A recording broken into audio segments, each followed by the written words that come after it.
Ladies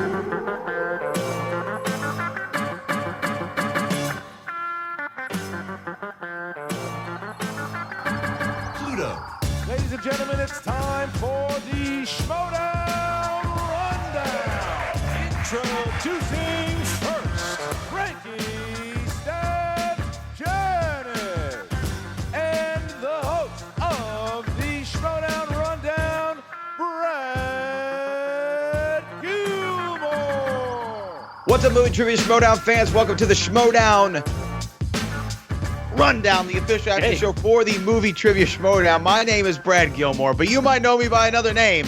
You might know me as The Boat. Yeah. Joining me from Chicago, Illinois, we are back together on the same call this week. It is the one. It is the only. Well, actually, not the only, but is the second. Frank the Tank Jenga Janisch. You know, I'm actually the third in my family. I'm the third. You're the Frank the third? Yeah. I'm the Are third. you really Janisch the third? Yeah, I am. No way. How am I just finding this out? You know what? I don't know. How come you never shared this before? I don't know why I didn't. I don't know. It's because it's not something that usually comes up. I don't know. So did anyone ever call you Trey? Because every friend of mine who is a third, everyone, they all go by Trey. One of my best friends in the world, he's William Douglas Yancey III. Didn't mean to put your government out there, brother. Sorry. But we call him Trey. You know? No, never been called Trey. No. Really? So no nicknames, because you couldn't be Junior because your dad's Junior. My dad's Junior, yeah. So you had were you Frankie? Frankie I was Frankie. Yeah, Frankie. That's Frankie. What my family calls me. Okay, interesting. Yeah. I didn't know that. I didn't know that you were the third. Yeah. Weird how that came up. You know, George Foreman has like a bunch of kids and they're all named George. Yes. Wow. This just the ego on that guy is self-importance is not lost on him, I guess. George Foreman, by the way, residing in Houston, Texas. And speaking of Houston, Texas, where I am, that is going down May the 18th. The Schmoedown Live. Dagnino is going to be in the building. He's going to be on this show a little bit later to talk about it. We're going to see Andrew Guy versus Ben Bateman, and I got to know the story here. Yeah, well, are we going to talk about it when he comes on, or? Yeah, we'll have to because obviously, Lil Bobby and the Jews, Tom Dagnino, they go together like ham and cheese. So it's like he should tell the story. I mean, let's just say, he can. Okay, we'll let him tell it. Let him tell it. But also, we got to give some love. We got to give some major love because this man had to slice and dice and piece them together. So we got to shout out to our producer, Christopher Rostafo Rapilio Clark Bisquete III is in the building. Chris Clark, how are you, sir? It's very, very hot and humid here in Pennsylvania. It's 80 degrees, and you know what? It's appropriate. You know why, Brad? You know why it's appropriate? Because it was a hell of a week. It was a hell of a Schmoedown week today because we are lit. We're out of the frying pan. We're going into the fire. This was great. Whoa! Boom, baby. Talking. Whoa. Yeah. Woo. Hey. Good week. Wow, we're all separated. We're all separated for a week, and he comes back a new man. He's a new man. All that energy. Yeah. Chris Clark, I thought he was got to jump into like a Ric Flair promo. Look at his only eye can look. Get stealing, wheeling, dealing. I was ready for it, Chris. Yeah, I appreciate the energy. I don't know where I'm getting my energy right now because I've been a juice cleanse the whole day. Wow. No food. No food. Juice has sugar, yeah. Juice has sugar, I guess. It lasts only for a little bit. I mean, it's not it's like short highs. So right. I've had no Red Bull. I've had no caffeine, no food, no intake. I don't know why I decided to do this, but anyway, I didn't know why I needed to share it with you either. Neither do I. May the 18th, the Schmoedownlive.com. We're going to talk more about it with Tom Dagnino today. We're also going to talk about that Chicago live matches, man. Yeah. Wow, Frank Janisch was in the building. I had to watch via live stream. We're going to talk about that. Also, season 2, by the way, of the Movie Trivia Schmoedown is now up on the Classic feed, which I gave a little plug to last week. I really enjoyed listening to the Classic feed. That's a large part due to Chris Clark's work on that. And, man, dude, it was really fun living season 1. The Matthew Broderick moment, like I brought up on the show last week. I mean, just what was going on with the Blue Fairy that season. Just so much fun. So go check that out. Also, this is another project that, Frank, you're working on the Roca documentary. We have Chris Clark putting together the podcasts. It's really good. I had to have some little side project to contribute. Yeah, I thought you were getting lazy on us. I was like, oh, okay. I know. I had to do something. You know what I mean? And so if you go to triviasd.com right now, you can see exclusive images of the brand new Movie Trivia Schmoedown Championship belts. There's the new Teams Championship, Singles Championship, and the Inner Geekdom Championship. And those are made by my guys Scott and Tony from Brutalia Belts here in H-Town, Texas. And they're going to be debuting in the Movie Trivia Schmoedown very soon. But it was something that myself, Christian, Brian Ward all kind of worked on design-wise. Yeah. And I got with my guys who did all the championships for the Reality of Wrestling. And they look gorgeous, Frank. You'll see them on camera. But what did you think of the pictures? Did you see the pictures? I saw the pictures, and they look great because, first of all, they're designed by Brian Ward, who we all know is phenomenal. And I saw him this past week here in Chicago for Celebration, and he was at the Chicago Live event. Great guy, very talented. I'm glad he's part of this community and works with the Schmoedown. But also knowing that these are the guys that Booker T goes to for reality wrestling belts, right? Yeah. So, I mean, you put all of that together, this is the real deal, folks. I mean, this is what, the Patreon, quite frankly, helps the league with, things like this, the new belt. So, I mean, without the Patreon patrons, maybe we're not at this level this soon, but here we are. And like you said, Brad, go to triviasd.com to get your eyes on what those new belts look like. And they'll soon be debuting properly in the Schmoedown. I can't wait to see those draped over the champion's shoulders. It's going to look great. Man, I'm ready. I'm ready to bring them out there. I want everyone to see these belts, And once again, shout out to Scott and Tony who made that happen. And you're right, Brian Ward. That's the real boy there. You know what I mean? Can I just the Inner Geekdom tell belt? Brian Ward story. The Inner Geekdom belt. Oh, chef's kiss right there, man. That's what I was going to ask you. Which one was your favorite? It's the Inner Geekdom. It's mine the Inner too. Geekdom. I mean, I like all of them really, but like the Inner Geekdom. Just because there's so much more can go into that one in terms of creativity. Like I said, if you haven't seen them yet, go to triviasd.com and peep those real quick because I'm telling you, you're going to fall in love with that belt. When I saw it, right, I was like, because, obviously I saw the design. I saw what it was supposed to look like. And then when I saw it, I was like, oh, brother, where art thou? Yeah. It was beautiful. Beautiful. So once again, amazing work. Go to triviasd.com to talk about that, or to see those championship belts, the preliminary images debuting soon in the Movie Trivia Schmoedown. Now, Frank, we had a weird episode last week where we kind of, I talked, and then you talked, and I talked a little longer. It was like rundown of old. It was like rundown 2015, 2016, whenever we started it. That's what it was kind of like, actually. Slice and dice, man. Slice and dice. Yeah. But we were able to do it. And a good feedback from the folks, but I'm sure they liked that we're back here. But you know what? There was one thing that I got feedback-wise that wasn't so good. Oh. And I wanted to bring light to it because it's like, hey, man, if it's going to be out there in the atmosphere, we should say it. I heard through the grapevine that former champ, number one contender, William the Beast Viviani. I heard that he wanted us to talk. He was a little bit perturbed, that I didn't talk about his entrance. So this one right now is for William Viviani.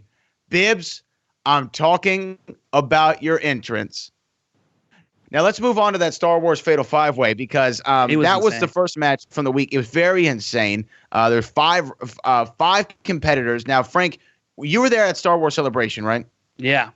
Oh yeah. It was incredible, man. I mean, I was there 2 years ago in Orlando when they did the first Star Wars match there at Celebration, and that was a lot of fun, and a lot of people packed that place.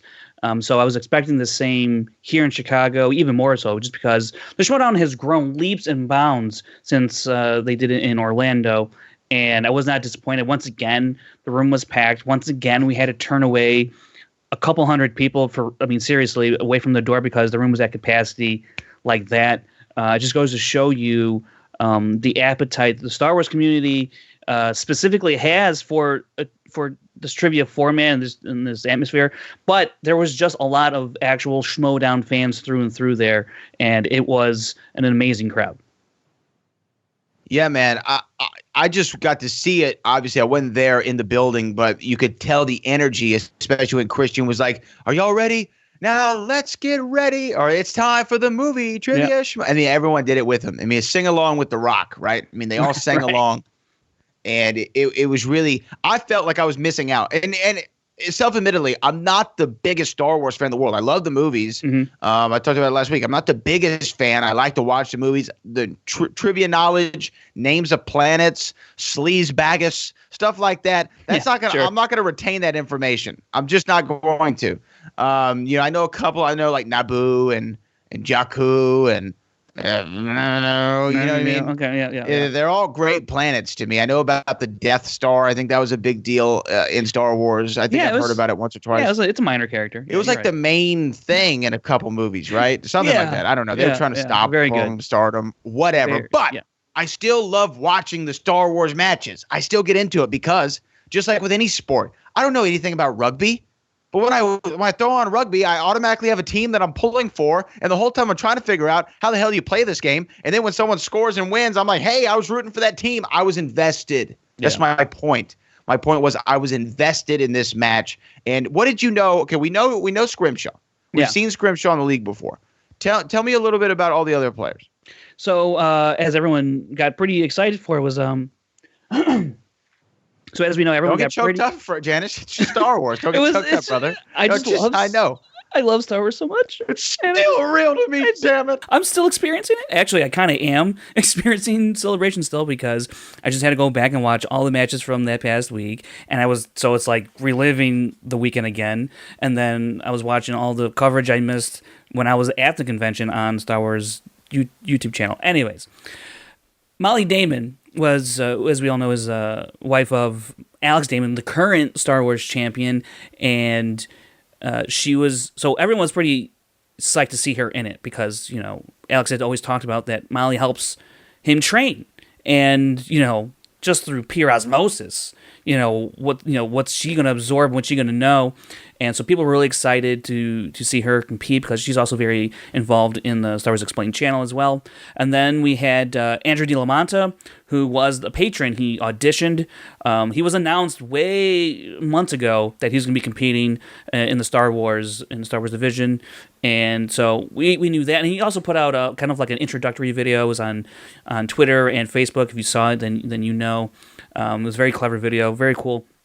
And then there was Andy Blanchard. I don't know too much about him, so I was curious to see what he would do. And then there was Laura Kelly. She's from Forced Toast Podcast, which is actually Laura does a podcast, and they're actually from here, Chicago.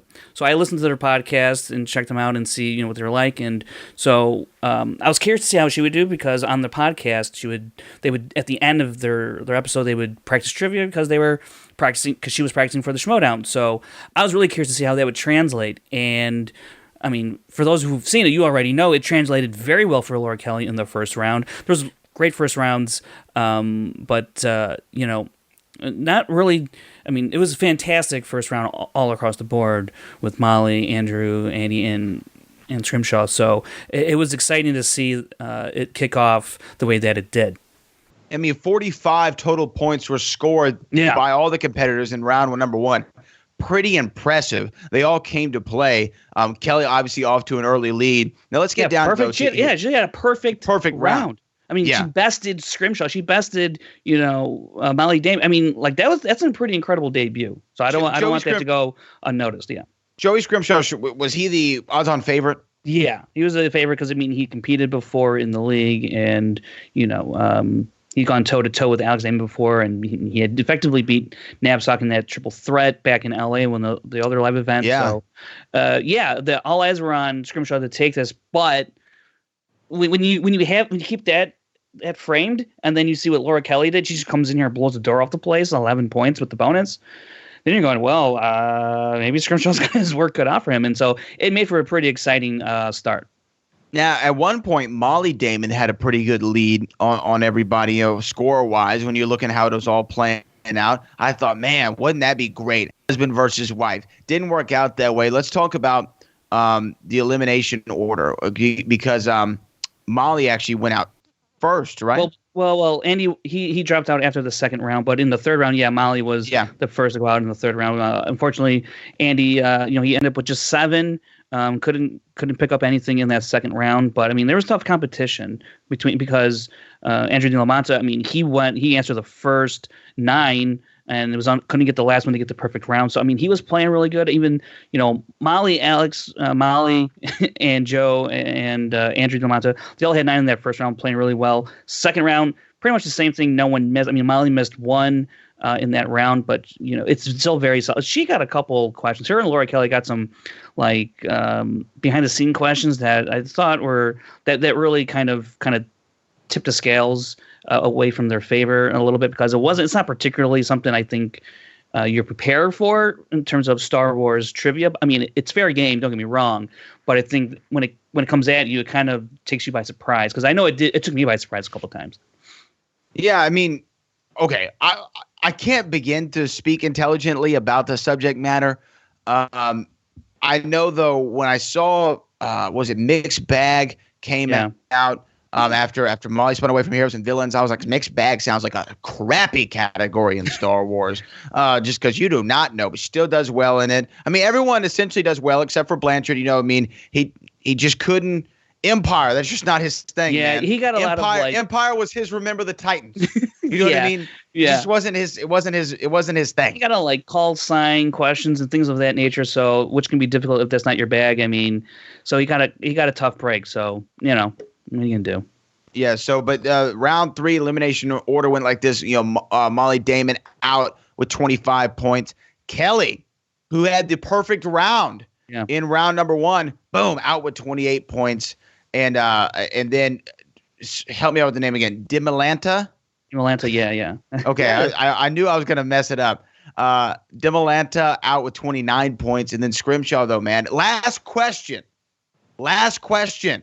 He cinched the victory for himself with that 5-pointer at the very last minute. I thought Joseph Scrimshaw, knowing nothing about all the other competitors, I thought Joseph Scrimshaw was the favorite in my eyes to win. Sure. Only because he beat Ken before in a live event. He's in front of a crowd again, going into another crowd. I'm like, okay, this is probably good for Joseph Scrimshaw. He's used to the game. He's played it. He's been in front of crowds, knows his Star Wars. But by the last question, I don't think I've ever would have called that. I thought that he would have had a commanding lead, almost like even though Ken won that original Star Wars match, I thought, at one point Whitwer was so far in advance in points at one time. I thought, he's got this wrapped up. And then Kim was able to sneak past and get him in that last round. So Joe Scrimshaw, though, goes off with 31 points in the match, and he was going to face Alex Damon just, what was it, 2 days later, right? The very next day. It was the very next day. Okay, very next day. So this was a Friday, then a Saturday. So we're talking about 12 14 hours later, he faced Alex Damon for the title. So no real time to prepare, because he had to go home, sleep, shower, get up, get over to the venue, eat something. Not a lot of time to prepare. So let's talk about that match. I mean, statistically, Alex Damon, probably the best Star Wars player of all time statistically. 100%, 100%, and it's not even close. Not even close. So he's going against Joseph Scrimshaw, who, like you said, he just had 31 points in the match. That's a lot of points, Frank. Yeah. I mean, that's a whole lot of points to have. Now, of course, there were other factors at play here with steals and other opportunities that he had in that second round. More players, more opportunities for steals. But 31 points, still a lot of correct answers. So did you think at any time before the match that Alex Damon was in any sort of jeopardy to lose the championship? No. Okay. No. And I say that respectfully towards Joseph Scrimshaw. I really do. And Alex, if he misses a question in a match, he misses 1, maybe 2. And that's it. And he does this for a living. He's lucky enough to do it for a living, and he'll tell you as much. Him and Molly, they're lucky enough to do it for a living, and so that's what he does. And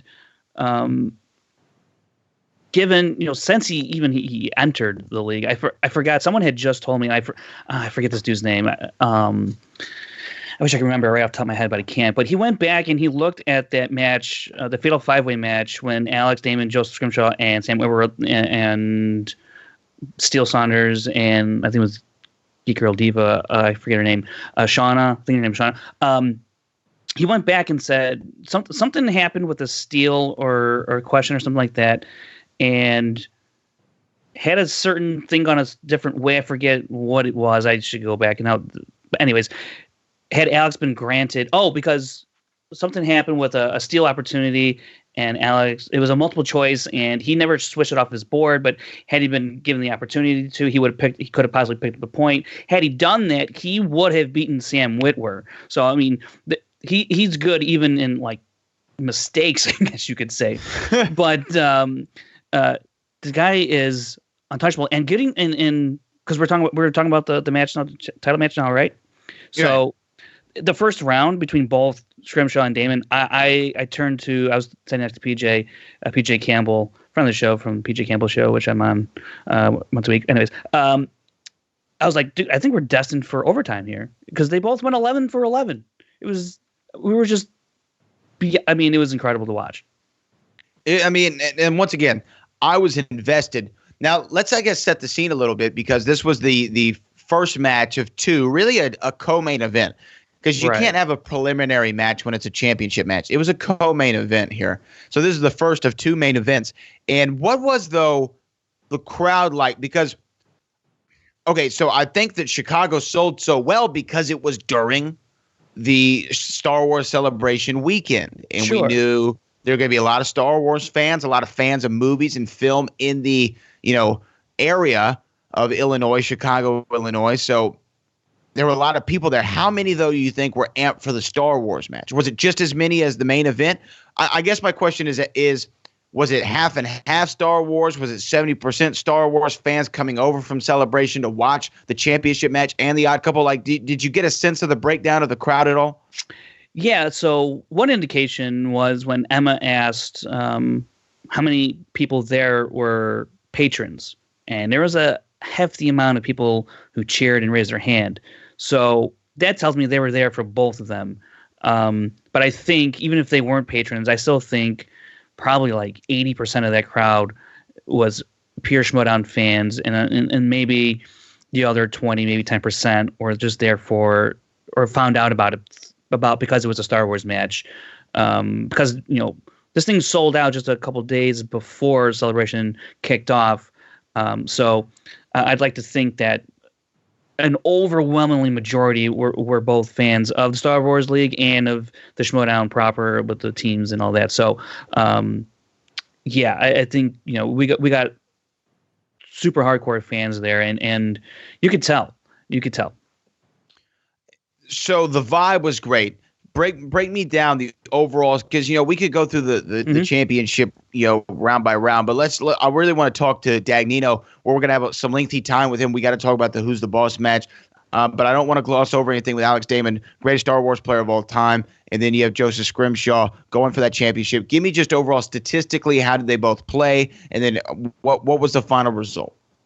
Well, two interesting points in the match happened because since Joseph and Alex were so perfect, there's only really two instances where things really got interesting. Was the steal in the second round by Alex off of Scrimshaw. That was a huge turning point. And then things got a little bit more interesting when in the third round, Damon bet 3, Joseph bet 2, but they both got the question wrong. That was a rare miss from Alex, and actually his only miss of the match was that betting round question, because in the end he went 23 of 24, which is pretty insane. But because he bet 3, Joseph bet 2, Joseph actually picks up a point, so he trims that from a 4-point lead down to 3. But in the end, it just wasn't enough. I mean, from there on out, they answered everything that came their way. Like I said, Damon went 23 of 24. That's 96% correct, earning 85% of his available points. Scrimshaw, he went 20 of 20, 2 questions. Alex Damon missed 1. What else? What is it? Like how do you? I mean, you literally have to go perfect to beat Alex Damon, and he plays nearly perfect every time he's out there. So you have to play a perfect game in order to beat him. You have to best him in the betting round. You have to best him in the speed round, because I think that's the only way anyone is ever going to beat Alex Damon, because he knows everything. And for the most part, everyone else who plays in this league, who's at this level, who gets, Joseph Scrimshaw or even an Absock, and maybe one of these other new players from that 5-way, they know just about everything that's coming their way. So it's going to be more about playing the actual game and it's I don't know. This is insane. One guy misses one, the other guy misses two, and that's Is it the incredible. Second greatest Star Wars match of all time? Behind Ken. You would have to say so, yeah. Behind the Iron Man match, you would have to say so. I don't think anything will ever capture that magic of the Iron Man match. No, it's just the energy and how it came down, the result, the clock. There's too much drama there. But this one was just so, like you said, 3 total missed questions in 5 rounds. And that one question, well, actually, really just 2 missed questions because Alex picked up the steal, so he answered that question, and then they both got the third round betting round question right. Other than that, they didn't miss it. They didn't lose anything. So it was just like that's like just one missed question was that third round, and that's it. That's the only thing between both of them they didn't know. Insane. Yeah, I mean, it was incredible play. Yeah. So who's left for Alex Damon? Well, I'm interested to see what Andrew DiLaMotta can do, and Laura Kelly, as well as Molly Damon. I mean, those 3 really stuck out to me. But are they a challenge? You know what I mean? Sure. Are they a legitimate threat? Well, let me look at it. So I'll look at it this way. Given, let's say, their baseline is what they did at Celebration, that's their baseline, and that's in line with Scrimshaw. He's competitive like that, right, at that level. And he was able to take Alex Damon to a 5-pointer and force him to win the game. So I think they can legitimately put up a decent fight against Alex Damon as their baseline already. I'm pretty confident to say that. If you give them more time, and they're going to have more time because it's looking like the Star Wars matches is going to be more of a big event type of thing. You're not going to see regular league matches and things like that. I think Chris just kind of hinted at you just kind of maybe make it for conventions or maybe just add spectacular, kind of stuff we've talked about and how we think it would go. So you give those other 3 more time to study. I long for the day. I mean, I don't like to see people lose just because I don't like them, but I long for the day to see history happen when Alex Damon loses that title belt to someone new, because that'll be an exciting day, because then that means Alex Damon's going to come back and fight for it and possibly win it. So, I think any of those 3 will certainly have the capability. The unfortunate thing is none of those people live in LA except for Joseph Scrimshaw, because like I said, Laura Kelly lives here, Molly is out in Atlanta, Andrew DiLaMotta, he's out in Florida. So unless they have a live event in Florida, but then that means can Alex go to Florida? So yeah, unfortunately they don't. Right? Yeah, exactly in his neck of the woods. So. But I was really happy to see the level of play across the board at that Celebration match, because it's not like just one person showed up and was able to show their stuff. It was that whole table, and that's a good sign, because look, it's been kind of a struggle to find someone to challenge Alex Damon, and Scrimshaw and Knapsack have been the closest we've been to anyone even kind of putting a dent in his armor, and I think Molly, Laura, and Andrew, they can do it, and it's nice to see two other women get involved here, because as we all know, inner geekdom stuff like that, we're looking for that kind of representation. So it was great to see not just the level of competition, but also two new women in the league. We got to move on, Frank, and we got to talk about the main event, the other half of the main event. But this was a match that had a lot of speculation, a lot of people talking. Who's the boss versus the odd couple? Mark Andreyko and Jeff Snyder, led by Roxy Stryer, versus Ben Bateman, Mark Riley, Tom Dagnino. Who's the boss? The winners of the Anarchy tournament from last year, the people who tried to take the championships off the Shire Wolves at the Spectacular. And these guys were my pick to win it. Now, Frank, you had your thoughts about the match. This was okay. Let me ask you this. Yeah, well, you were there though. Screw what you said before. No. You were there. 1,000 people. Yeah. Sold out in Chicago, Illinois. What was the vibe like? Did it feel when you saw Ben Bateman and Mark Riley backstage? I know you schmooze around. You talk. You congregate. Yeah. When you saw them back there, you lay the land. You're a man of the people. When you saw them back there, and you saw Dagnino, obviously y'all had some sort of interaction, which we'll get to. What was their vibe? A lot of times you can feel somebody. You can feel their vibe. You know, I heard Bill Simmons talk about, he's talking about the Western Conference playoffs right now, and he says that the Golden State Warriors, they just don't have that look this year. They don't have that look. The Rockets, they got that look. The Bucks, they got that look. The Golden State Warriors, they don't have that look. Did Ben Bateman and Mark Riley, did they have that look? So let me first start out with before we got there. I had been asked, who do you think's going to win? Who do you think's going to win? And for a while, I was like, I feel pretty good about who's the boss taking this one. Just given the way they played against the Shire Wolves, it was that close. The way they played in the tournament, and KRISTIAN actually, I would ask me like, who do you think's going to win? He must have asked me about 2 or 3 times, and every time I would answer back, I would get a little bit more trepidatious with my answer in terms of who's the boss would win it. Before I knew it, I would, when I got to the theater, I was probably literally 50-50. I'm like, I don't know. And what was swaying your mind? Why were you changing your mind? Because when who's the boss is going in with, which it seemed like such a heavy favorite. Because of the way they played against the Shire Wolves. Like it seemed too obvious? Like they were destined to get back to play the Shire Wolves for that rematch because they were right there. And they were right there. And they played phenomenally. They've played some of the best team matches they went on one of the best team runs we've ever seen.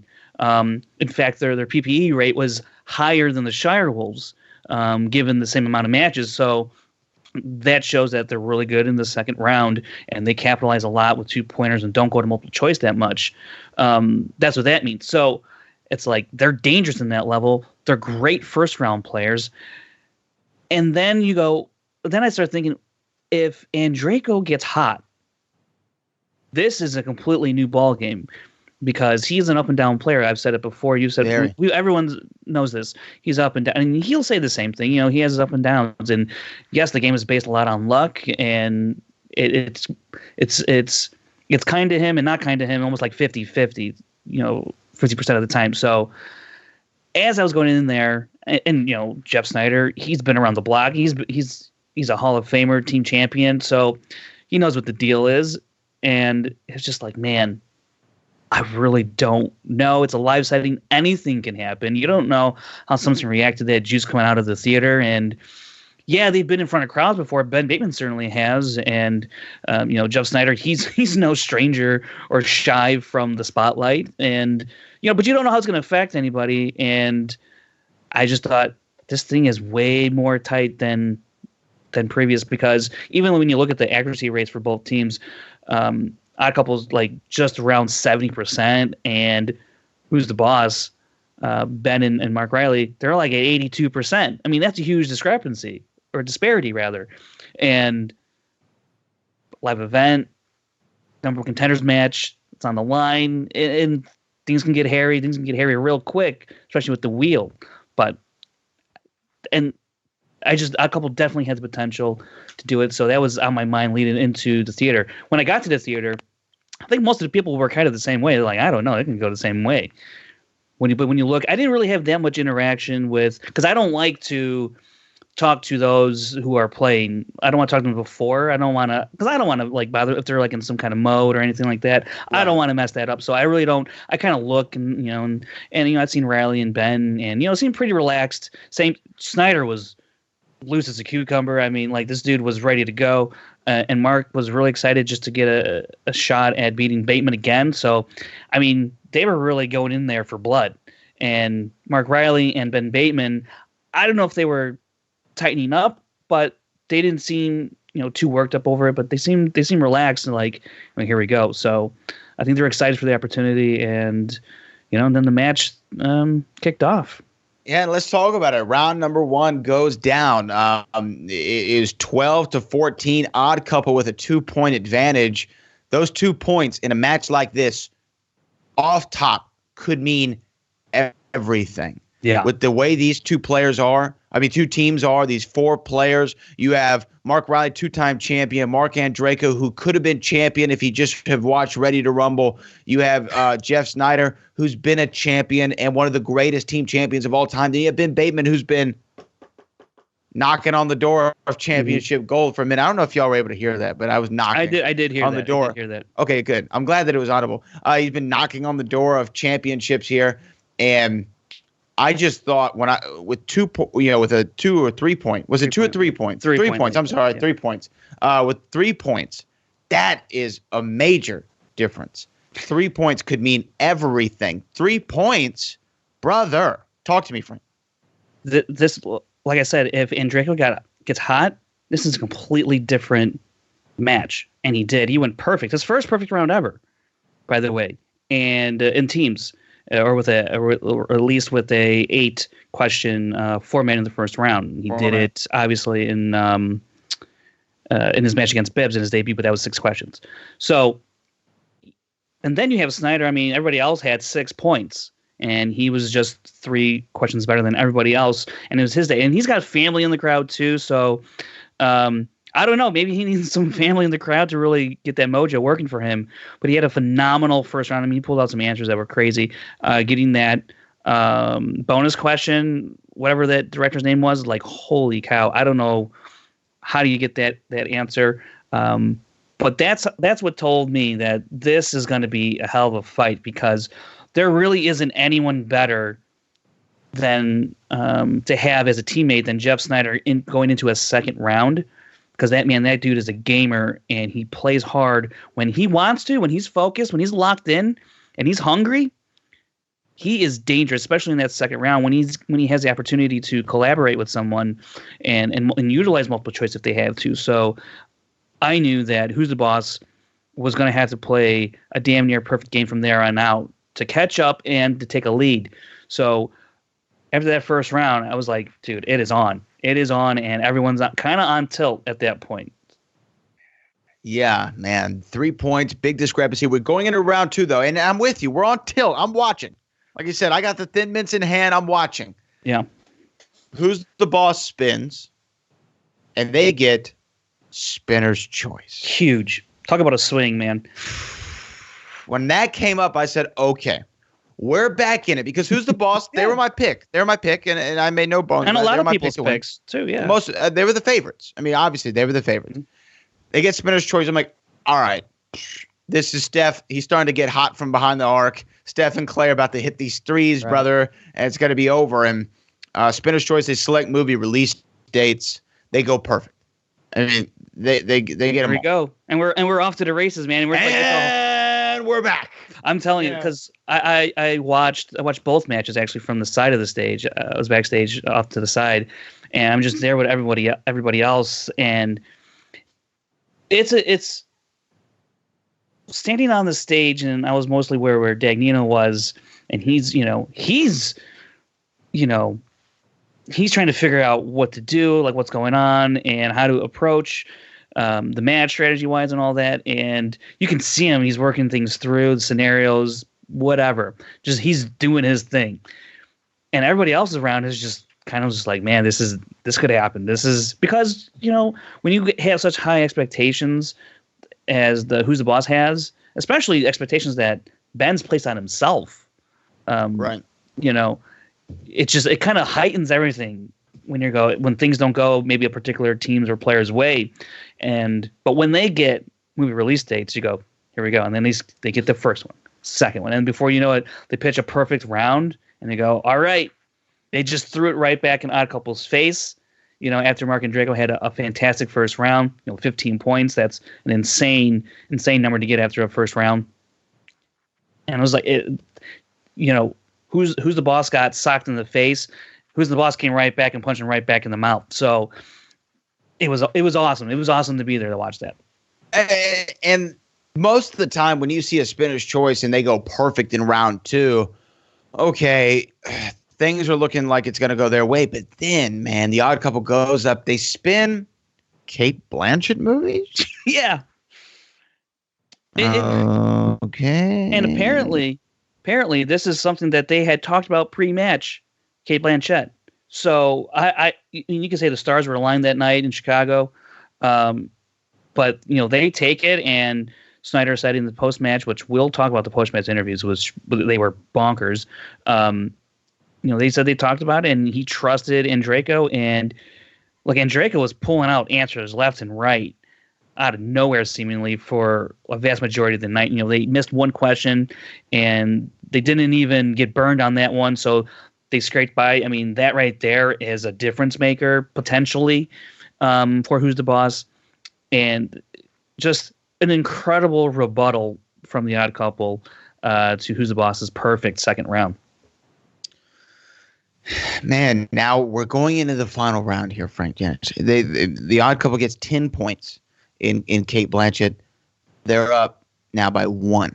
Right. Even after a perfect round by Who's the Boss, they're up by 1 point going into the final round. Oh, man. We go into the final round, and I just didn't see this coming.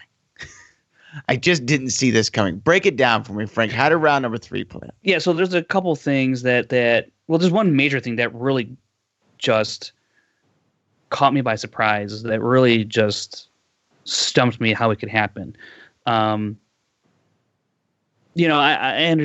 So basically, let's just talk about Who's the Boss, because Odd Couple only had to answer one question in their final round. Riley gets his question right, but then Bateman gets that Overlord question, and that's when Snyder, he's just an animal in this match. God. He is all over the place. Great antagonist. I mean, exactly. I mean, dude, right there alone, you got your money's worth. Snyder is, he was there to put on a show, win or lose, but if he's winning, you best believe it's coming down the tracks hard and fast, because he will not let off the gas. He lays right into Bateman. I mean, this tells me when Snyder jumps up and says there's no way he knows this, that tells me Snyder knows exactly who he's playing. He knows exactly what to expect from that team, or specifically Bateman in this situation. He was so confident that Bateman did not know the answer to that question, and it proved to be true. And I just don't know. I didn't talk to Ben about this. I don't know if that rattled him. I don't know if that got into him, because when we get into that final question, they couldn't come up with the answer in the amount a lot of time. And the thing that just blew my mind was Ben Bateman asked for a repeat when they were out of repeats. And it's not like Ellis had not been repeating the fact that they were out of repeats, because their last repeat came in, was the Bateman used it in that previous question and Ellis said that was their last JTE. And going to that last question, Ellis even said, they have no more repeats. Here's your final question category. And so for Ben Bateman, for the clock to go all the way down and then to ask for a repeat, that was like remember the Fab Four in Michigan when Chris Webber calls for the timeout. They don't have timeouts. Yeah. That's kind of like what happened here. Like, you don't have JTEs. Guess what? Time's up. You lost. And they couldn't even throw out a guess. I know Mark Riley did, and it was wrong to begin with, but had it been right, they should never have accepted it, and I don't think they would have, because there would have been, Snyder would have ripped someone's head off had that happened. And that would have been a major controversy. Yes. Yeah. I mean, people would have lost it. Luckily, that didn't happen, but just the snafu by Bateman there, it tells, I don't know if I'm right or wrong in this perception, but it just tells me that Bateman, maybe Snyder got into his head in that previous question, and Bateman lost where they were. And to ask for a repeat, it's kind of moot because they didn't have the right question or the right answer to begin with. Riley didn't say the right answer. But to lose in that way, in that fashion on a live stage, and it's for something that specifically Ben has been really eyeing, and so is Riley. Both of them, they really want that belt together. It's not a great way to lose it that way, and that was shocking to me. Yeah, it was unfortunate that was the way that it ended, but it was one of those things. Back at WrestleMania 30, The Undertaker, he was undefeated at WrestleMania. He was 21-0, and Paul Heyman was out there with Brock Lesnar, and Brock Lesnar beat The Undertaker in New Orleans at WrestleMania, and the 1, 2, 3 happened, and Paul Heyman talks about how it was so shocking, and everyone was caught off guard that even though there was 80,000 people in this arena, it was almost like it was quiet. It's like you couldn't hear anything. Paul Heyman even said, I thought for a minute like I had gone deaf because I couldn't hear anything because everyone was so like caught off guard by what happened. I feel like I wasn't in the building, but just from me watching, I was like, whoa, wait, what just happened? Odd Couple just won? Wait, he didn't have a repeat? Wait, what happened? Wait, they won? And that was my thought process there. Not that I didn't think that they could win, that I was just shocked by the outcome, Who's the Boss went down. Is that what the feeling was like inside of the theater in Chicago? I mean, from where I was at, yeah, it's certainly amongst, fellow competitors, I guess you could say. And, I was with PJ and Makuga and Emma and RB3 and, all those guys back there and Christian. Yeah, it was just stunning to see that that's the way it went down. And people were just like, wow. That really happened down there. And then you see Jeff just go absolutely ballistic, pouring water over himself, and he's got a Kevin White jersey on who doesn't even play for the Bears anymore, and they're slapping the hands in the audience. I mean, the dude is an absolute animal, and I love it. I love it, man. It's great. I really did. I really thought Who's the Boss was going to clean house and walk out there with a big victory. But I said it, man, on the show last week. I said, if the Odd Couple goes out there and they win against Who's the Boss, and they go on to face the Shire Wolves and defeat them for the championships. I mean, that's a dark horse. Jeff Snyder is the greatest team player of all time.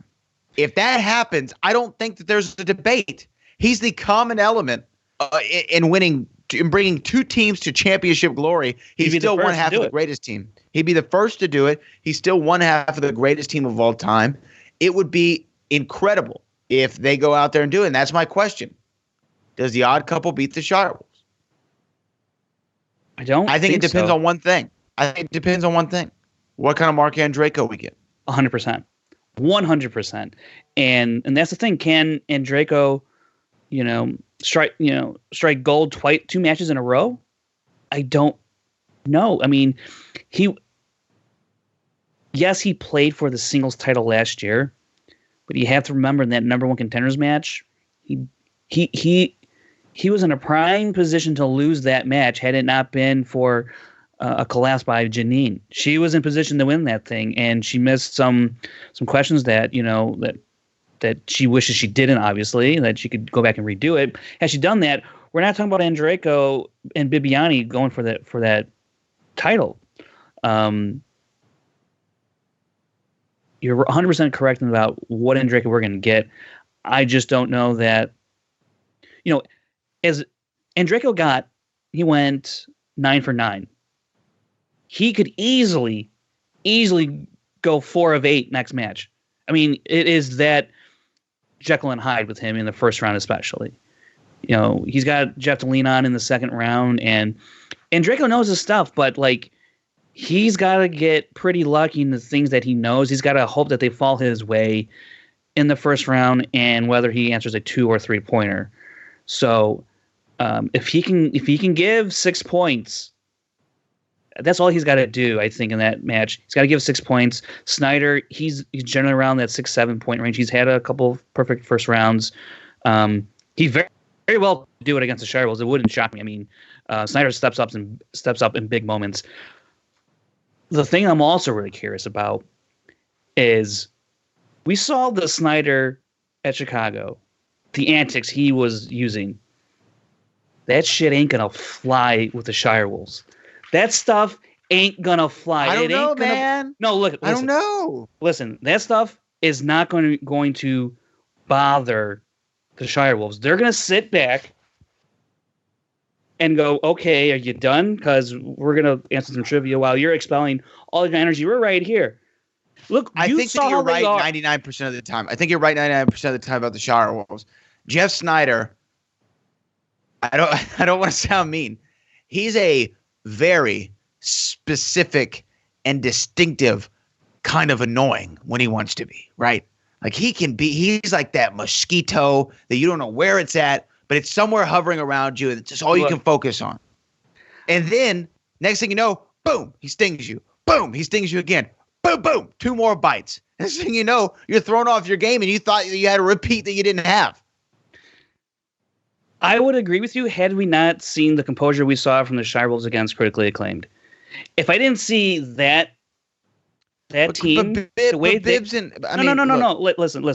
The way that they comported, I understand. Oh, I'm not equating them to Jeff Snyder.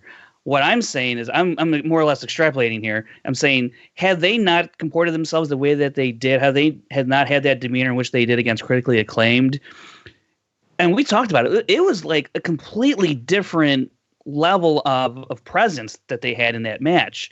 They're going to bring that to this match, and it may not phase Jeff because he will be in La La Land in doing Jeff things, but it could very well intimidate Andreyko. I know he has tremendous respect for Clark and Rachel. You're talking about former stablemates from the Fife Club. He knows what they're all about. He knows how good they are. He defers to them. When they were all together, he would continually defer to how good they were. So he knows that in the back of his mind, I think he may think like, I personally don't, like Mark and Draco saying, I don't personally stand a chance. I'm going to have to get really lucky. I'm going to have to lean on Jeff.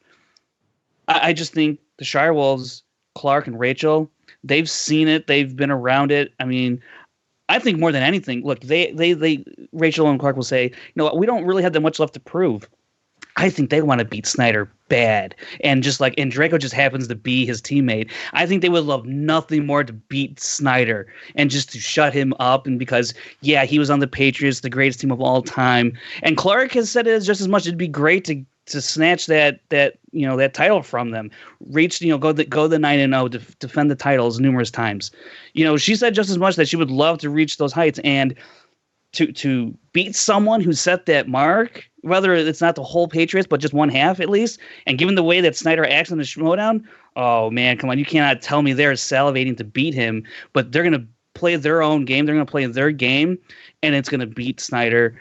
And sometimes, Draco just when you want something so much, when you want it that bad, when you're just like, I can't wait to beat him. You could say the same when thing you for Snyder. give into it. You could say the same thing about Snyder. He wants it bad. Listen to his post-match interview. He wants it bad. He said, let's talk about the post-match. Yeah. Because we got to get Tom Dagnino on the show here. So let's talk about the post-match interview. Frank, break it down. Were you there? Did you see it go down? Did you see all this stuff? Because before we even get to the post-match interviews, let's talk about the slap. Oh yeah, we got to get that first. Yeah. Because after the match, we see Drew Guy, and Andrew Guy is on the video monitor. He cuts a nice little promo Ruski. Well, before we get there, I mean, Snyder, he was going ballistic, and Draco, he's not going ballistic, but shuns Bateman. I mean, and then Snyder shuns Bateman, walks off the stage, and then Roxy. I did not see this type of behavior coming at all towards Ben Bateman. I know there was a previous scene. Oh, right. Roxy's happened before Andrew Guy. Right. Okay. Sorry. Right. Yeah. Yeah. Okay. Go ahead. So I was like, why are you going back? Go ahead. But we remember it was a week ago or something like that, and Draco and Bateman, they had a scene, and Draco wasn't buying it. Just wasn't buying this new Ben Bateman. So you kind of saw that play out more here along, with Snyder and Draco, and they like, whatever. And, everyone, especially if you listen to Collider Live, kind of the history between Roxy and Ben. It appears now to be spilling over here into the Schmoedown.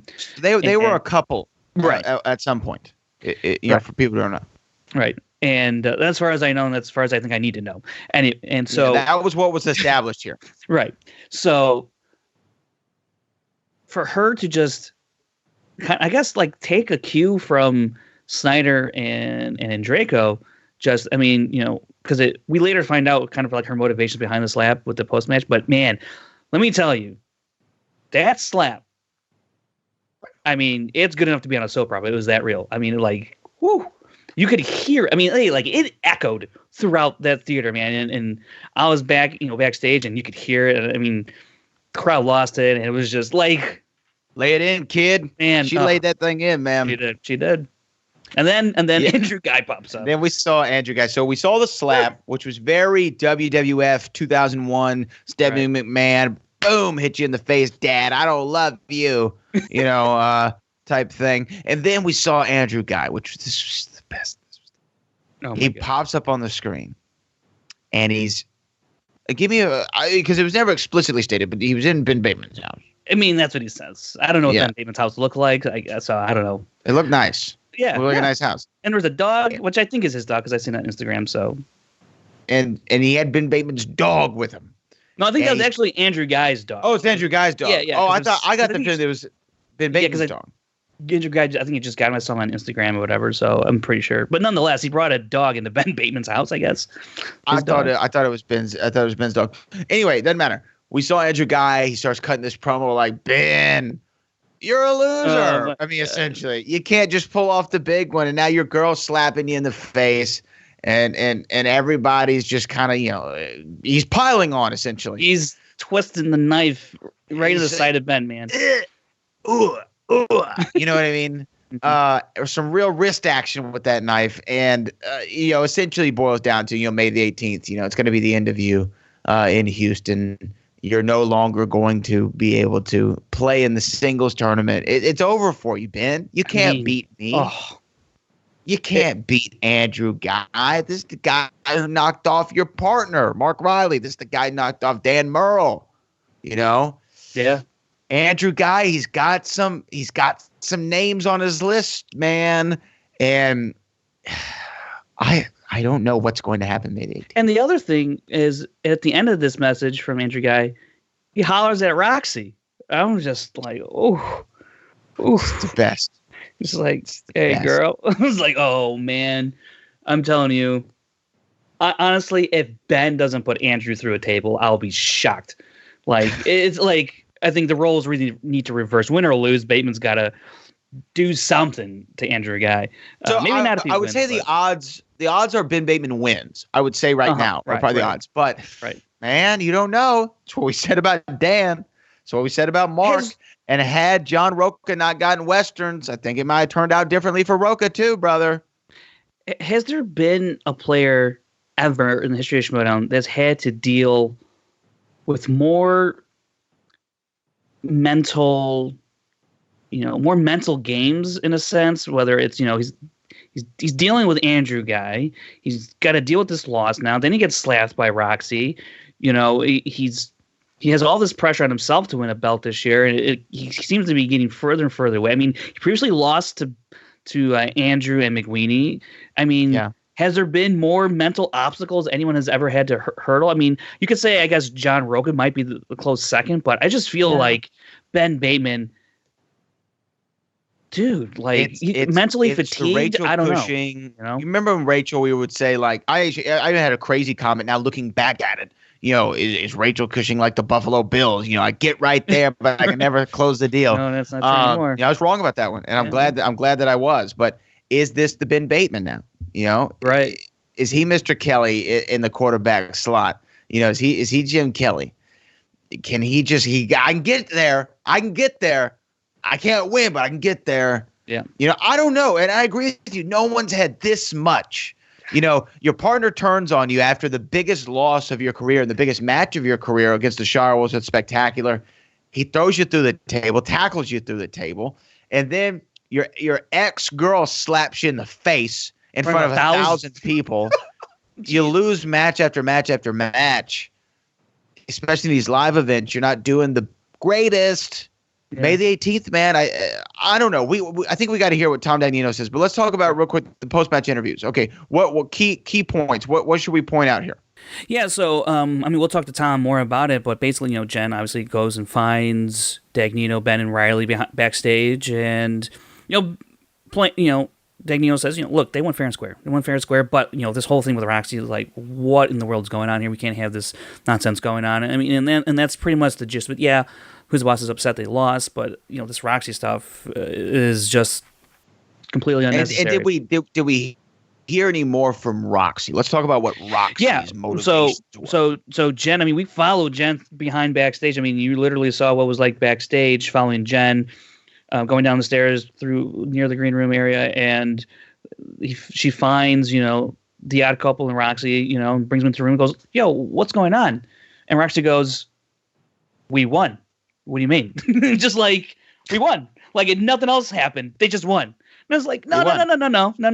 About, girl. You smacked the crap out of Ben Bateman, and she honestly, actually, Roxy squashed that point fairly quickly because she didn't want to talk about it. She's just like, next question, because these guys won. Let's talk about them.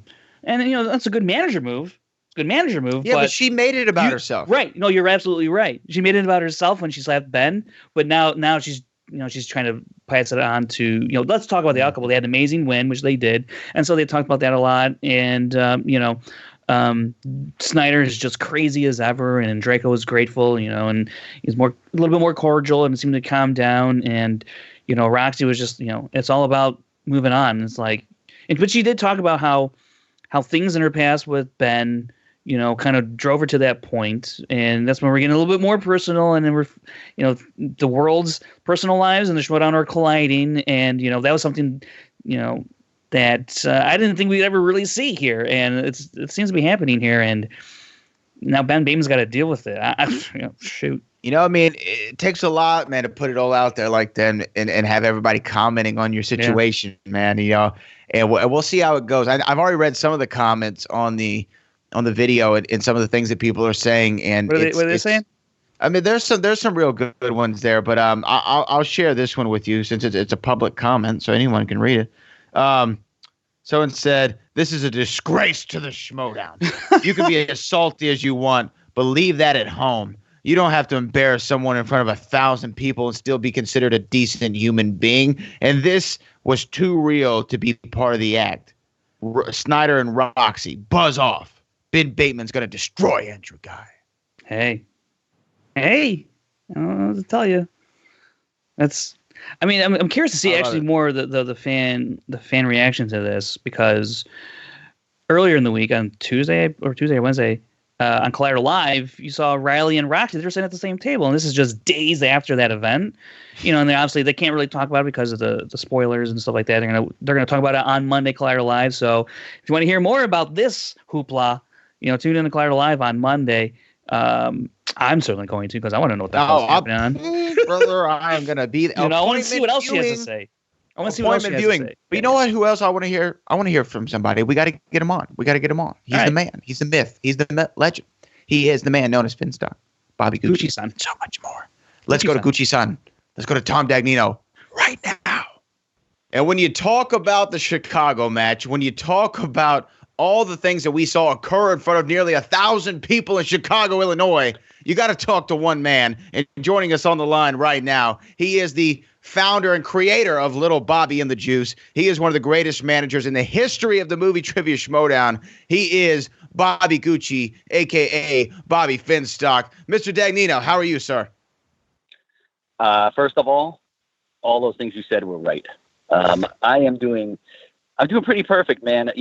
Getting out of Chicago was a little bit of a hassle, but those things like that really don't bother me. We're home. Chicago there's worse places to be stranded. Trust me.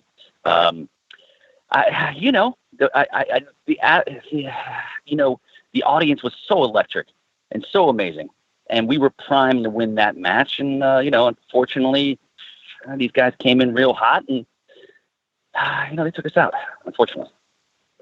Yeah, not the result you wanted. Obviously, you didn't think that was going to occur, and I feel like we have to do a little housekeeping here at the top, because the whole show I've been staring at Frank Janisch, and not that that's out of the realm of normalcy, because he is a very attractive man, but I've been staring at him because he has phenomenal hairline, facial hair on point. But I'm looking at this attire that he chose to wear to the recording today, and I was a little perplexed by it, because it has the aforementioned Lil Bobby and the Juice imagery on it. And I was trying to get some intel from Frank. Frank said, Dagnino will fill you in on exactly what occurred. So I don't know, Frank, do you want to set the scene, or should we just throw it to Bobby Gucci here? Well, let's just say I've been after this hoodie for a while. And then I saw an opportunity, and I presented it to Mr. Dagnino here, and I think he can tell the rest. Yes. First of all, it's one of a kind, and that was the first one hot off the presses, because that was the one I was going to wear to the award, to the Schmoedown Awards. And Frank, I saw him sitting in the audience, and he was fixated on the sweatshirt. So I was, that being said, we made a deal. I was so confident that Who's the Boss was going to take these guys out. I go, Frank, if Who's the Boss loses, the sweatshirt is yours. Knowing full well, I was about as confident as when I offered the mug to JTE in the Rocky trivia match that I was going to be going home wearing that sweatshirt, because I'll tell you what, I needed it because it was freezing out in Chicago. It's true. But yeah, I took it once it was over. I sought after Frank, like Mean Joe Green did the kid in the Coca-Cola commercial at one time in the 70s. I said, "Here, kid, it's yours." It was great. Still has the Bobby Gucci smell, which is kind of weird because it's been a few days now. No, I wear African oils. They're essential. But you know what it is? That's game one, man. That's a game one thing, and we lost in it, unfortunately. I'll take good care of it. I promise. So talk me through, though. Talk me through, Gucci. Talk me through exactly what was going on in your head during this match, because it looked like at a lot of opportunities, your boys, y'all had it. And, toward the end, it looked like Andreyko, he came to play that day. Jeff Snyder, who we know, know better than anybody how great he is in teams. Just talk me through what happened. What was going on? Look, the guy's a 6-time champion. We were, Who's the Boss was fully prepared. And by no, 2 shakes of a lamb's tail, we came to play. And we barely got beat here. We only got beat because they basically played perfect. We had a second round with movie release dates, and we crushed the whole thing. We had an opportunity for a steal that we didn't get, which would have been really essential. When Mark Andreyko, like I said, I've managed him and Snyder before. Snyder's a 6-time champion, held the belt for a year and a half. The guy's no slouch, that's clear. He's a Hall of Famer. Andreyko, he could have his ups and downs. He can get really frustrated. But I'll tell you what, when people come to play Who's the Boss, they give it their all. It's like playing the Yankees. Even though, Shire Wolves are the champions, stuff like that, they want to beat me, they want to beat Bateman, they want to beat Riley. They come with their A games, and that's exactly what they did. Now, what they did afterwards is not professional and very uncalled for. And like I was saying in the post-match, I thought was brutality. This is the second time this poor guy has been, once through a table and this time slapped. What's going to happen next? Somebody's going to put him in the figure 4 leg lock? I hope not. I just think, this is a call to arms for Emma, Harloff, or Levine, whoever's running the show over here, that we can't sit back and have Ben Bateman be beat down physically. It just doesn't work. I've seen more fights, less fights in like Jersey on the streets than I do in a movie trivia match. I just don't know what to say. It's very frustrating on numerous levels. And then Roxy, she's bringing personal beef into this. And I think that was the problem. And she smacked him pretty damn hard because I heard it, and everybody, all the 1,000 fans heard it. It wasn't. Look, what are you going to do to the girl? Can't arrest her. I guess you can, but we're not going to do that. We got other business to take care of. Frustrating. It was a really shocking moment from Roxy Stryer. A lot of people know her from Collider Live. She does all these things, and she seems like she's a very nice person. And her and Ben Bateman, obviously, if you've listened to that show, if you know anything about them, behind the scenes, I guess they used to be some sort of an item, and now it seems like you're right. She's bringing things that have nothing to do with the game inside the game. Now, my question is this: was that supposed to be some sort of, I don't know. Is she playing mental games? Is she on the side of Andrew Guy? What do you think her motivation to do that was? She already won. I think, first of all, look, like I said, earlier, we are not very well liked. We're becoming cocky and brash. We're good guys. We're coming in there, just to play a trivia game. But, if you date back to all of our reputations, Andreyko has a problem with Bateman. Snyder has always had a problem with. Snyder wanted to play Action Army when the Patriots were champions. He was hoping they would get through it because I want to kill these guys. And I think they really, really honestly just came out ready to play. And with just a lot of animosity towards Bateman specifically. Because, I mean, you know, Snyder, we parted ways. He says there was tapes floating around. I was trying to sell him to the, you know, the defunct thing that Jay Washington was running. I mean, which, look, it was true. But it is what it is now. That's a long time ago. It's water under the bridge. You know, when you hold the championship with a guy for that long, there's no real animosity. Now, in Draco, yeah, we got some problems. But the focus of hate was on Ben Bateman, and it's been for a while. Look, this guy's one of the best players in the game, no matter what. Now, look, he had a bad day. He got beat, he got slapped, and then he got roasted. Okay? That's a trifecta. He's got, and he knows this, and we talked about this at the bar after the match. He was sitting by himself, just disheveled, and just he was flabbergasted of what just happened. I mean, it's like basically he was going up against Jake DeGrom. The guy throws him 3 straight fastballs and he whiffs at him. You know, baseball reference. Sorry guys, I don't know that. But anyway, that being said, you know, I just really feel sorry for the guy, and he's got, in my opinion, and he knows this, and he said it. He's got one shot left. Hey, Tom. And yes. Is Ben Bateman's past a real problem that you guys can't get past, and your past for that matter? I mean, people still look at you in that old light, but you guys have seemed to turn a corner, both you and Ben. You know, Riley's always been on the lighter side of things, but people seem to, like Draco and Snyder, they can't seem to buy the fact that you guys have turned a new page here. Is that going to be a hindrance for you guys going the rest of the way in the season? Oh, not even a question about it. I mean, I think the target was always on me, you know, regardless, and the Patriots.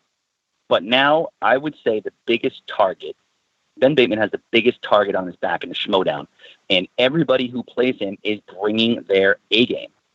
That's it. Like, sometimes people play like, whatever, I don't care if I lose to this guy, you know, I'll just bid whatever, do.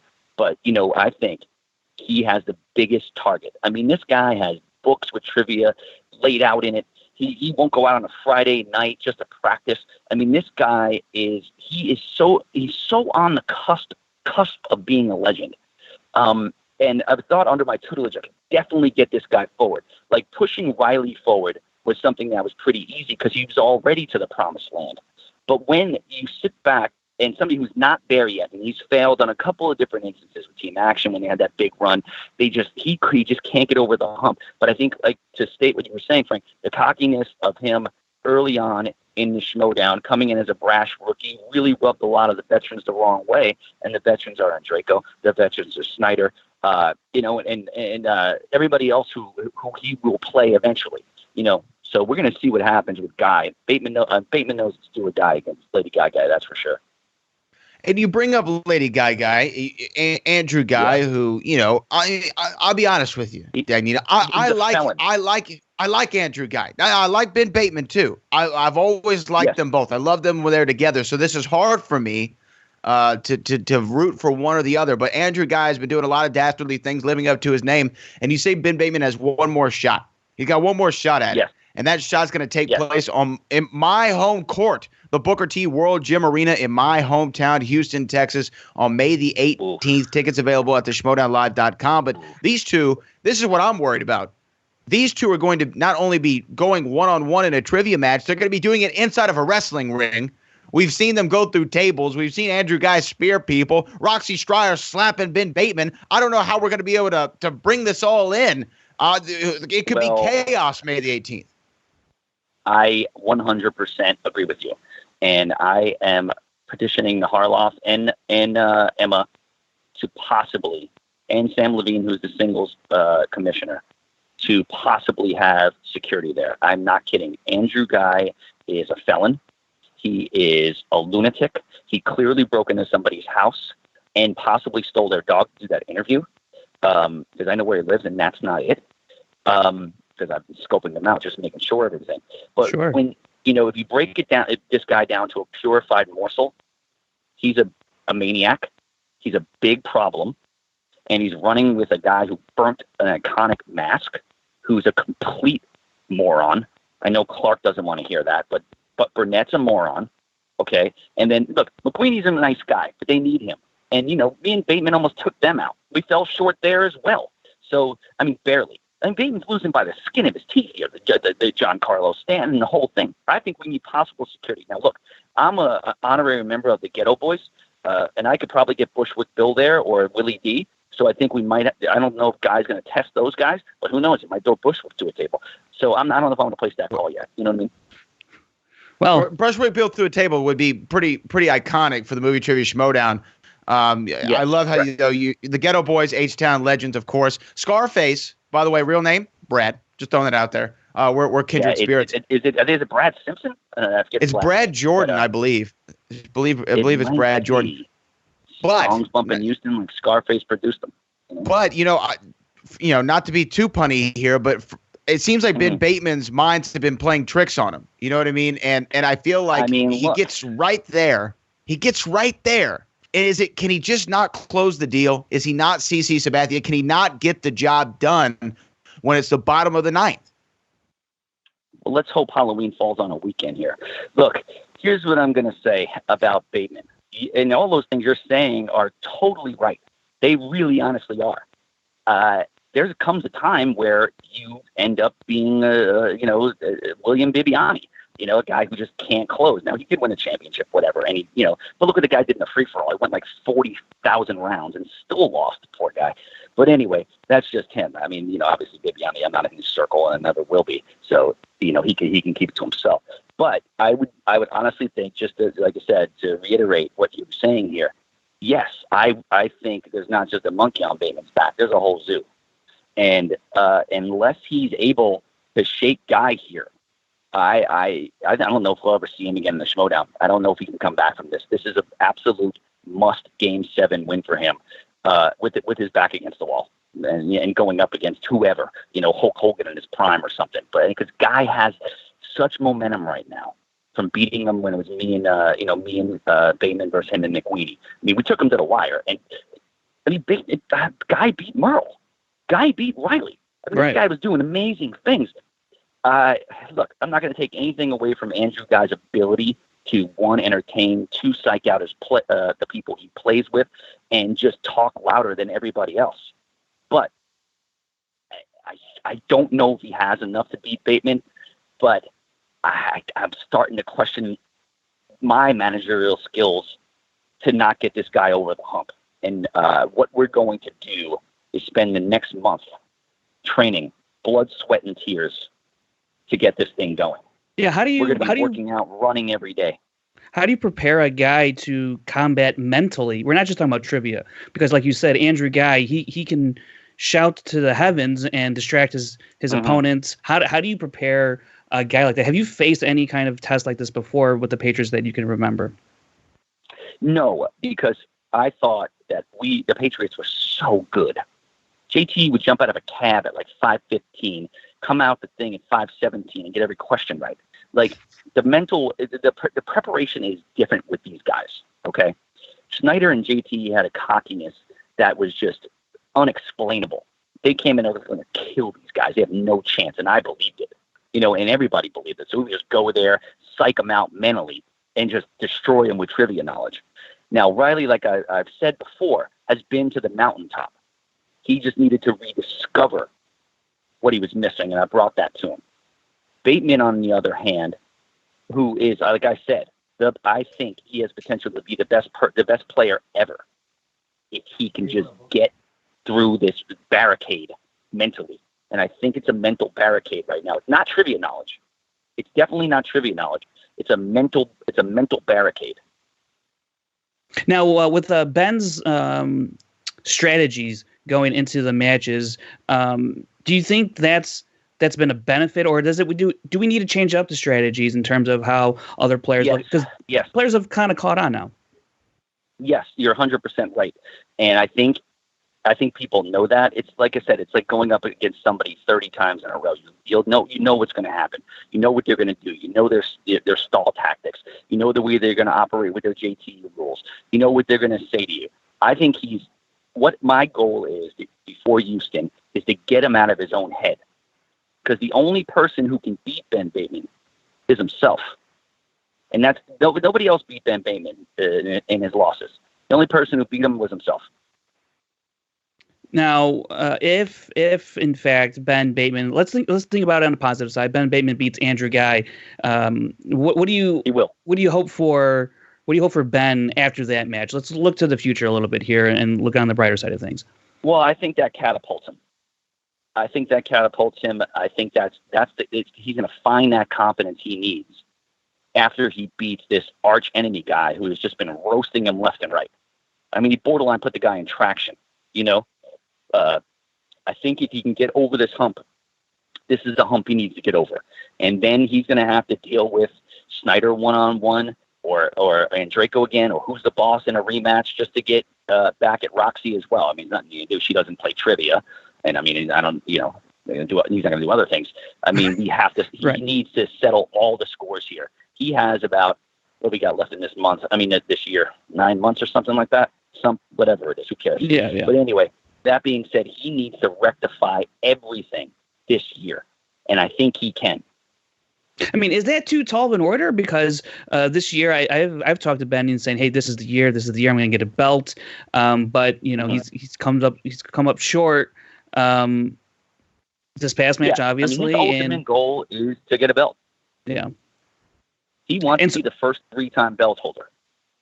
I mean, it's a tall order, but like you said, Ben Bateman, he has a dedication that we haven't seen quite a while. I don't know if it's matched by any other player in the league, and that could serve him well in the future, especially with you by his side, especially with Riley by his side. Can you talk to me actually about how Riley might have brought some positivity to both you and Bateman this year? Yes, but he's just a stand-up guy, and he's taught me a lot. And I think he's taught Ben a lot, and we all teach each other a lot. Mm-hmm. Look, sometimes practice doesn't make perfect. I knew a guy back in the day. He was the best street ball basketball player I've ever seen in my whole entire life. Okay, he psyched himself up for a tryout with the St. John's Redmen. Right, he was practicing every single day. He came out to the practice and just got annihilated, missed every single shot. He was over prepared. And I think that's what we're going to try to instill in Bateman is, one, just relax a little bit, and two, it's just like let it come to you. You saw what I did to JT in the Rocky Trivia matches recently. I destroyed the guy's life. He didn't even I didn't even practice, and I just knew it because it comes naturally like that. And I think that's what Ben needs to do. Let it come naturally. He needs I think maybe a shot of whiskey or something along those lines to get in that kind of like mode where your eye of the tiger is like beyond, and I don't know. I think it looks like he has it, but clearly it's not coming across. And, it wasn't just his fault. Riley missed some questions too. Our strategy was, not the best. And I'll take the blame for that. All right, we're gonna wait on Brad to come back here to wrap this up. He had to step away for a second. Yeah, no, I feel you. But I mean, look, the Chicago thing was absolutely amazing. I've never seen that many people in there in an environment that just absolutely loved what was going on. And when it was dead quiet and Roxy delivered the slap, yeah, it was the slap heard around Chicago. I mean, it was pretty loud. It echoed all the way to the United Center. Yeah, that's quite a ways away. And the Michael Jordan statue over there. But like I said, and I'm going to reiterate this: Harloff, Emma, and Sam Levine need to look at this very carefully. I would imagine a suspension has to be in order for Roxy. If you physically put your hand on somebody, girl or guy or dog or whatever, you must be suspended. Period. Point blank. Yeah, I think without Roxy leading these guys, they'd be done. They're not going to beat the Shire Wolves. No chance. Yeah, talk to me about what do you think is going to happen? Go ahead. Sorry, Frank. Yeah, what do you think is going to happen with Odd Couple? Do you think Andreyko can be hot twice in a row? Because like you mentioned, he can be up and down. Do you think he's found a consistency here now with Snyder? He's part of the fight. He was part of the Fight Club. You know what I mean? Andreyko is a guy who is a streaky player. And he's proven that because when he first came in the league, everybody's like, this guy is unbelievable. And he was. Mm-hmm. And, he lost to Bibiani. They got like one question wrong between the both of them. Right. But ever since then, he's been okay. Hence why, he was exiled out of the, out of the Lions Den. I think, they honestly, I don't think they have a shot to beat the Shire Wolves. Roxy, if I have, if I am able to get what I want done here, will be suspended and will not be there for that match. And I think without her, they may be in big trouble. Interesting. Let's put it that way. Because you're right. Usually when there is an act of physicality, of violence in the past, Andrew Guy was suspended for his tackle and for throwing Ben through a table. So if we continue with that precedent, you would have to assume that KRISTIAN, Emma, Sam would come to consensus that Roxy would have to be disciplined in some sort of fashion. What would be a just sentence for you? What would be justice? I would say suspended for the next match, which clearly is the championship match. It's like can you spend somebody for a month and then they don't have the match for 2 months? You know what I mean? I'm not gonna go with that. Me and Riley are super upset about it. We talked about it. We believe that Roxy should 100% be suspended for the title match because, like I said, uncalled for, beyond all belief. Now, I know Roxy for a long time. I don't know what she was doing. Maybe her corduroy onesie was too tight. I'm not really too sure what was going on. Maybe I don't know, but Jen Sturger combed her hair. I don't know. Anyway, if she's not suspended for the title match, we're going to have a big problem here. Let's put it that way. Have you talked to Roxy since then? I text with her. And I said, what is your effing problem? Yeah. And she was like, go F yourself. So that was pretty much it. That trio's taken quite a turn. Oh, yeah. I saw her, obviously she did a voice on, the Bobby and the Juice, and she was super happy about it. But look what she's doing. Now she's just like, hey, let me do this. And then, and I go screw this guy over. And, her and Riley had some issues on Collider Live the other day as well. So it's like, she just came out of nowhere with it, and she's relatively new to the league. I mean, look, she's found her niche here. Okay, so when she was with DC News and the Sausage King guy and the other guy, she wasn't there. That wasn't that wasn't there. That wasn't her. I think we're seeing the true Roxy now, and I think it's going to become a problem. We're gonna have to see how this progresses because, like I said, I think it was a lot of mental games being played on the side of Roxy Stryer for Ben Bateman. Maybe she's gonna, show up, surprise appearance in Houston. Maybe she's aligning herself with Andrew Guy. I don't know what's happening. I don't know. I have no inside scoop. You're the insider over there. You know everything, Bobby Gucci. You got your ears to the streets. You know all the rumors. Sure. So maybe you're letting on, that you don't know as much as you do. But I have a feeling that you know everything. Because the Juice and Bobby, Schmoedown related and Schmoedown related and world related. You're entirely correct. But I think this is a conundrum here. I've never seen this side of her, but if this is the true side of her, I think it's going to be a real issue going forward. Like I said, Emma and Harloff and Sam Levine really need to figure this out. And if she's not suspended for this championship match, there's going to be a real bone to pick here. And if she would slap Bateman before the match, I would have protested it regardless. But she didn't. And, they, like I said, I'm not taking anything away from the Odd Couple. They won fair and square. Snyder and this guy put on a show, psyched us out, and beat us. It's disappointing. It's really, really disappointing because we wanted that belt. Riley wants that belt. Bateman wants that belt. And I wanted the belt. And I think we would have took the Shire Wolves down in our second rematch for sure. And I said that on this show this last week. I thought that y'all had a great chance to do so. But tell us right now, Dagnino, Bobby Gucci, Bobby Finstock, Low Bobby, and the Juice, the creator of funny series, by the way. Everyone should go check it out on YouTube. Thank you. Really appreciate it. Why? We'll out some real stuff in the next 2 weeks. I'm excited to see it, and we'll definitely promote it here on the show. But love it. Why? And if for the people here in Houston, for the greater Houston area, all around Texas, the Gulf Coast, the Third Coast is what we call it. Why should people come to the Booker T World Gym Arena on May the 18th to see Ben Bateman versus Andrew Guy? Why should the people pay their hard-earned money to come see it? That's a great question. 1, because we're in Houston. 2, it's the live event. 3, it's the Schmoedown. There's, you can go. We do the recordings in the studio, but if you want something that's super special and super close, and if you want to feel like you're part of something, the live event is something I've never experienced before. I mean, look, I've been in the crowds. I've been on stage with the Red Hot Chili Peppers. I've done a lot of things. But the electricity in Chicago, the electricity in the free-for-all, the live event really, really pops. And I think Houston's going to do a great job. I mean, and if we're sitting in there in a wrestling ring, and Booker T's there, and we pack 700-800 people there, possibly 1,000, we're going to see something you've never seen before. Andrew Guy getting his ass kicked. It's time to put an end to this madness with this character. And what better place to do it than a live event?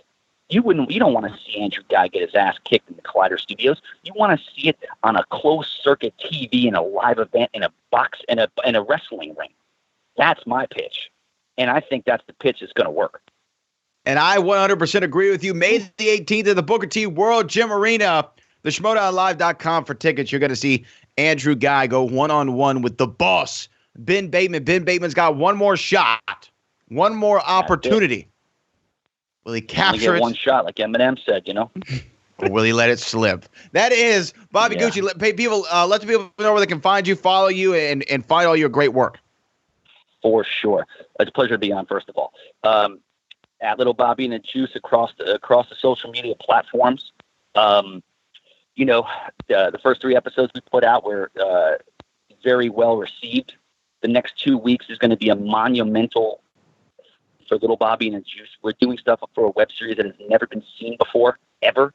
And we really appreciate everybody, bigging it up and following it, and you guys promoting it, and Frank wearing the sweatshirt. Tweet it out, Frank. They need to see the sweatshirt you're wearing. You know what I mean? I'll see it. You gotta see it. I'll tweet it out tonight. Do some, be classy. Be a classy guy.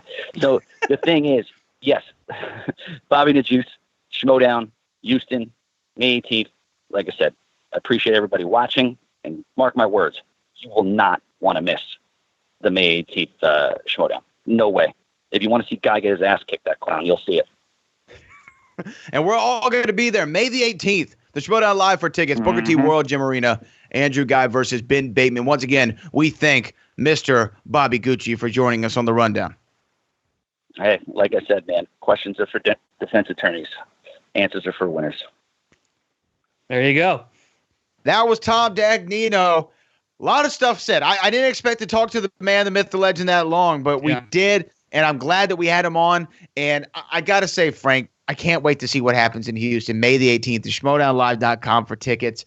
You're going to be there. You're going to be there, Chris. I'm going to be there. It's my home court. This is literally my home court. The World Gym Arena, Booker T World Gym Arena. Tickets available at the Schmoedownlive.com. Frank, I feel like everything's been said that needs to be said. I feel like that we can put a bow on this. So why don't you let people know where they can find you, follow you? Well, almost everything has been said. I just want to say one thing in terms of the Celebration Week and the Schmoedown Live and stuff. Go for it. A lot of people came up to me and said hello and shook my hand, and we had conversations, and a lot more than I had expected or anticipated. Usually at some of the live events in the past, a few come up and say hello, and that's all really nice.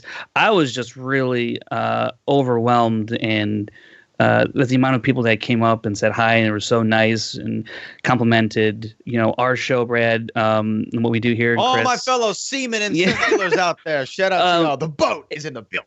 It was just really, really cool to have that interaction with all the listeners and fans of the Schmoedown, to say a few words, and it made me actually look a little bit cooler in front of my family, because I had a couple people stop me in front of my family. So you made me look really, really cool for maybe 10 minutes in front of them. So I appreciate that.